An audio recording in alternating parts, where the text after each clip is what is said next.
કૌશિક વેકરિયા વિરુદ્ધ લખાયેલા letter pad અંગે થયો મહત્વનો ખુલાસો। કૌશિક વેકરિયાને બદનામ કરતો લેટર વાયરલ કરનાર મનીષ વગાસિયાએ પોલીસ પૂછપરછમાં કર્યો મોટો ખુલાસો। વેકરિયાને બદનામ કરવાનું કાવતરું રચનાર વગાસિયાએ લેટર વાયરલ કરવા અંગેનું કારણ જણાવતા ખુલાસો કર્યો હતો। મુખ્ય આરોપી મનીષ વગાસિયા ભાજપનો સક્રિય સભ્ય હતો। મનીષ વગાસિયાને તાલુકા ભાજપ પ્રમુખ બનવું હતું। પોતાને તાલુકા ભાજપ પ્રમુખ બનવા આડે અમરેલીના સ્થાનિક ધારાસભ્ય અને ગુજરાત સરકારના નાયબ દંડક કૌશિક વેકરિયા બાધારૂપ હતા, અવરોધક હતા। અમરેલી પોલીસે લેટર કાંડનો ભેદ ઉકેલતા એક મહિલા સહિત 4 આરોપીઓને પકડી પાડી આરોપીઓ પાસે ઘટનાનું રિકન્સ્ટ્રક્શન કરાયું હતું। રિકન્સ્ટ્રક્શન દરમિયાન પોલીસ તપાસમાં સામે આવેલી વિગતો મુજબ સૌ પ્રથમ મનીષ વગાસિયાએ કાગળ ઉપર કાચું લખાણ અને તાલુકા પંચાયતના પ્રમુખનો લેટર પેડ પાયલબેનને આપ્યો હતો, જેને તેણે કોમ્પ્યુટરાઇઝ કરી તેની નકલ લેટર પેડમાં પ્રિન્ટ કાઢી તેની PDF બનાવીને વોટ્સએપના માધ્યમથી મનીષ વગાસિયાને મોકલી હતી। બાદમાં મનીષે તે PDF અશોક માંગરોળિયાને મોકલી હતી અને અશોકે મનીષના કહેવાથી તે લેટર પેડમાં થયેલું લખાણ ખોટું હોવાનું જાણવા છતાં બનાવટી લેટર જીતુ ખાતરાને મોકલ્યો હતો અને જીતુએ આ લખાણ બનાવટી હોવાનું જાણવા છતાં કંઈ પણ જાણ્યા વગર પોતાનો સામાન્ય ઈરાદો પાર પાડવા માટે લેટર પેડ સોશિયલ મીડિયામાં વાયરલ કર્યો હતો।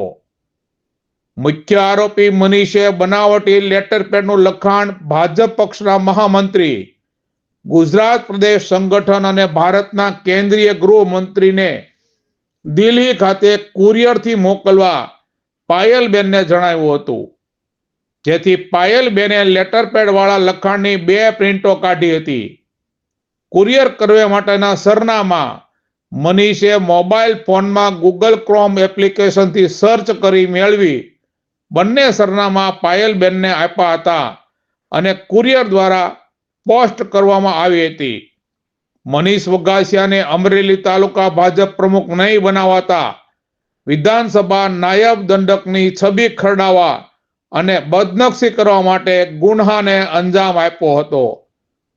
વિધાનસભાના નાયબ દંડક કૌશિક વેકરિયા વિરુદ્ધ લખાણ કરી સોશિયલ મીડિયામાં વાયરલ કરાયું હતું, જેમાં અમરેલી તાલુકા પંચાયતના પ્રમુખ કિશોર કાનપરિયાના બનાવટી લેટર પેડ પર ખોટી સહી સિક્કા કરાયા હતા। લેટરમાં રેતી, દારૂ જેવી ગેરકાયદેસરની પ્રવૃત્તિમાં કૌશિક વેકરિયા દ્વારા હપ્તા લેવામાં આવતા હોવાના ગંભીર પ્રકારના સનસનીખેજ આરોપો લગાવાયા હતા, જેથી અમરેલી જિલ્લા ભાજપમાં કળભળાટ મચી ગયો હતો। અમરેલીના પૂર્વ સાંસદ નારણ કાસડિયાની ઓફિસની બાજુમાં આવેલી મનીષ વગાસિયાની ઓફિસમાં જ્યાં લેટર પેડ ટાઈપ કરવામાં આવ્યા હતા ત્યાં પોલીસ પહોંચી હતી અને રિકન્સ્ટ્રક્શન પંચનામું કરવામાં આવ્યું હતું। સમગ્ર લેટર કાંડ અંગે કયા નેતાઓએ માર્ગદર્શન પૂરું પાડ્યું, જે મામલે પોલીસ તપાસ શરૂ કરાઈ હતી। તપાસના અંતે કેટલાક ઘટસ્ફોટ થવાની શક્યતાઓ પણ સેવાઈ રહી હતી। પોલીસ તપાસ દરમિયાન અમરેલી ભાજપના સિનિયર નેતાઓમાં ચિંતા વધી ગઈ। આ કામના આરોપીઓએ પોતાનો ઉદ્દેશ્ય પાર પાડવા માટે આવો ગંભીર ગુનો આચરેલો હોય, જેથી આરોપીઓને આ ગુનો કરવા કોણે કોણે મદદગારી કરેલી અને બીજા કોણ કોણ સંડોવાયેલા છે તે તો સમય આવે જ ખબર પડશે। પોલીસ દ્વારા આરોપીઓને સાથે રાખી ઝડપી પંચનામા કરવામાં આવ્યા હતા, જેમાં ગુનામાં ઉપયોગ કરેલી વિવિધ ચીજ વસ્તુઓ કબજે લેવામાં આવી હતી।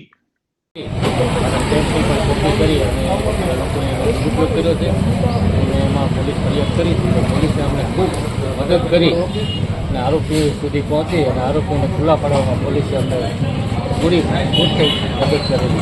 જે આરોપી છે તમારા સંપર્કમાં ખરા કોઈ જાતના જ્યારે અગાઉ સરપંચ આગળ આવ્યું બરોબર આરોપી તો તે સરપંચ દર વખતે તાલુકા પંચાયત આવતા હોય, ચેમ્બરમાં પણ બેસતા હોય, ચા પાણી પીતા હોય. એક બીજો છે એ અમારા ભાજપનો કાર્યકર છે, એ પણ સંપર્કમાં હોય જ છે.